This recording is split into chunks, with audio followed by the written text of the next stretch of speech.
Viridian, the Green Guide. Written by Clouds. Read by Distracted by Books. Chapter 9. Parkour.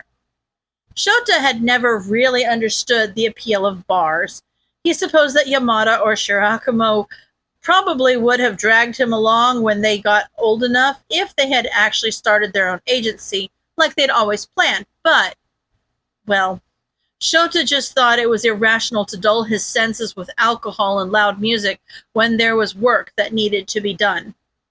Which was what brought him here, overlooking the bar district while partiers enjoyed the nightlife. Amplifier had only been out sick for a day or two, but since the last trigger incident had been in her territory, Shota had asked for her permission to stick around and look for any leads.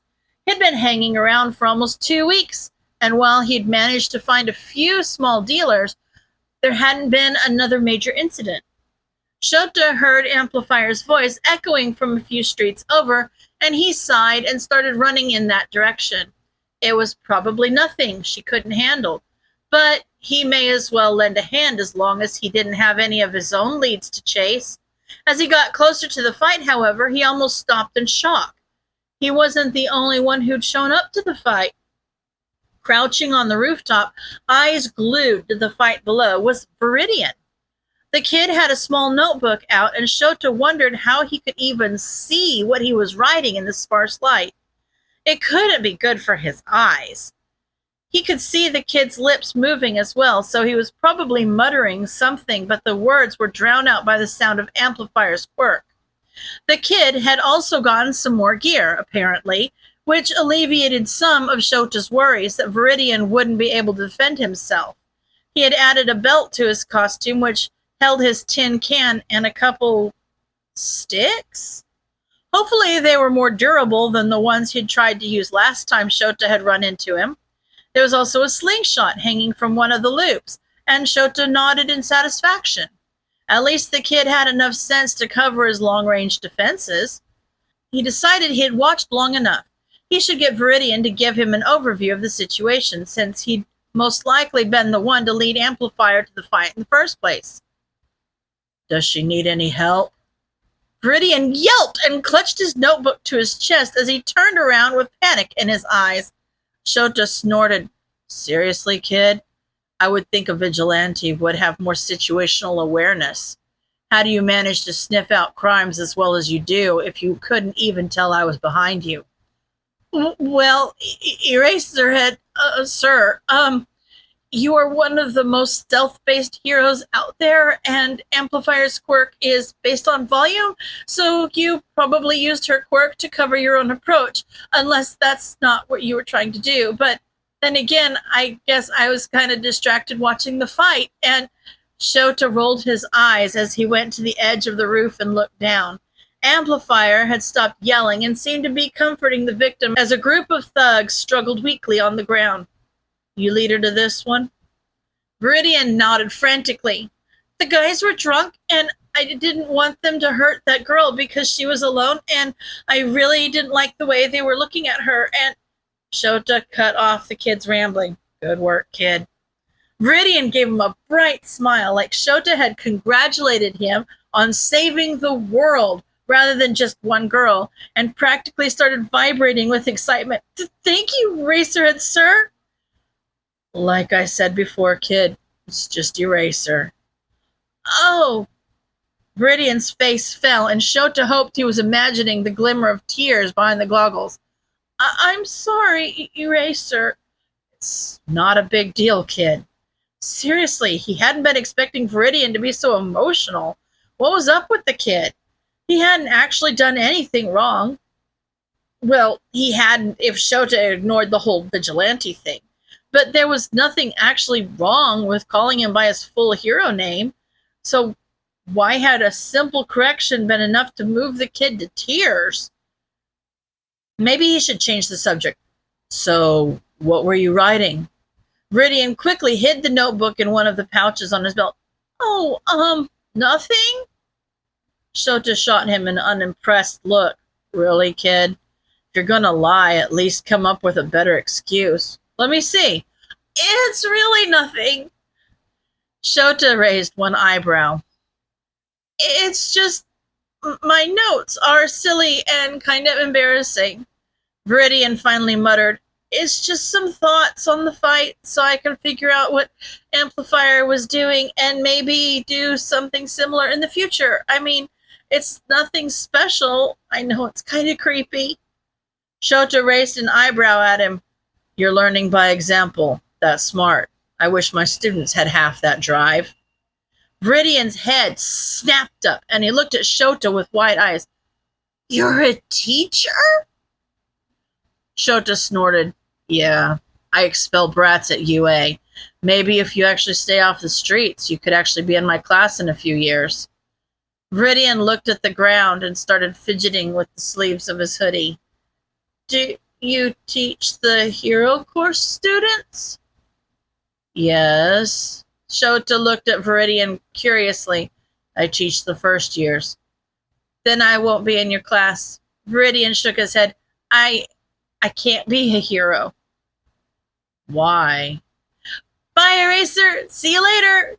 Viridian started scrambling down the fire escape, even though the roofs were close enough together that it'd be easier for him to parkour away.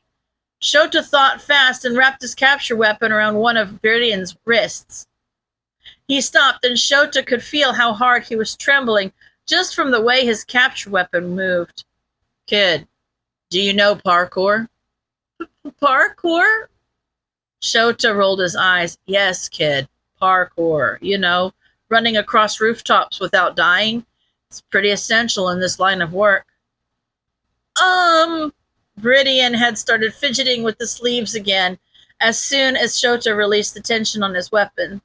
"I don't know. I mean, I guess I've considered it, but I've never really learned, so no." Shota sighed. "Follow me."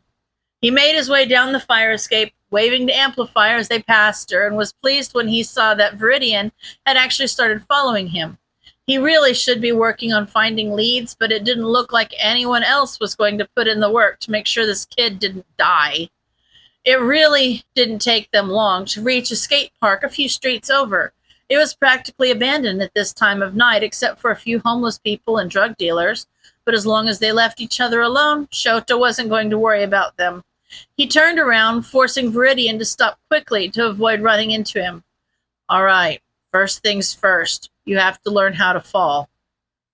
I thought the point of parkour was to not fall." Shota gave him a deadpan glare. "No, the point is to not get hurt when you fall. You're always going to fall, especially early on, and that's why you have to start small." He gestured to the park. "Places like this are a good place to practice early on because you won't have that far to fall. Tonight, though, I'm just going to teach you how to roll." You're going to teach me?" Shota rolled his eyes. "Yes, kid.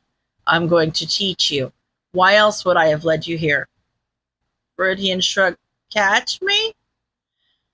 Shota sighed again. "Not tonight, kid. Little known fact is that we heroes, especially underground heroes like me, would often prefer to work with vigilantes than against them.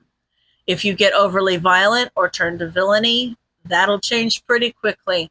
But for right now, we're good. Just don't tell the cops. They're a little more uptight about the whole thing. All right, now, like I said, you're always going to fall. Rolling is a good way to make sure that your momentum gets dissipated gradually so it doesn't hurt your body. You don't get hurt by moving fast.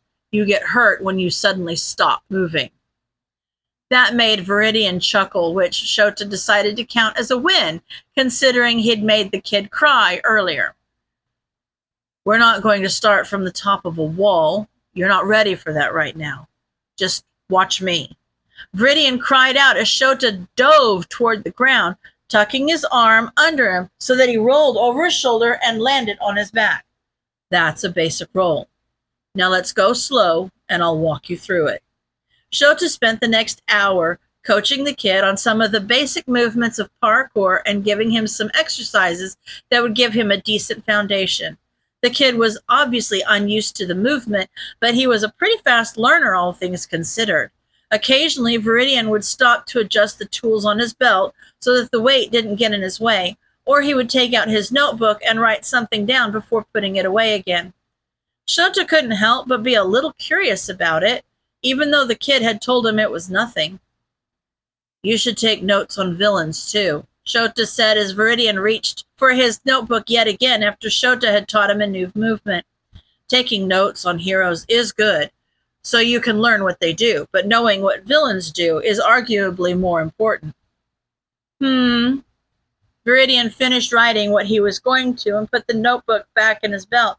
"But you don't fight repeat villains all the time. Everyone has unique quirks. Why does it matter how a particular villain fights?" "Think about it, kid." Shota sat down on one of the low walls and gestured for Viridian to sit next to him. "Yeah, you might not ever come across that exact quirk again, but take Present Mic and Amplifier. Their quirks might not be identical, but they're similar enough that what works against one might work against another," Viridian said slowly. "So the more I understand different villains' quirks, the more strategies I'll be prepared to fight with." Shota nodded. At least the problem child was quick on his feet. Not that Shota didn't already know that, considering that he'd won his first fight with literal garbage. "You'll also get better at looking for weaknesses. Right now, because you're trying to emulate heroes, you're automatically looking for people's strengths, when what you really need to be focusing on is their weaknesses." Viridian had pulled his notebook back out and was apparently taking notes on everything Shota said. Now he really wished the kid was one of his students. Shota glanced at his watch and stood.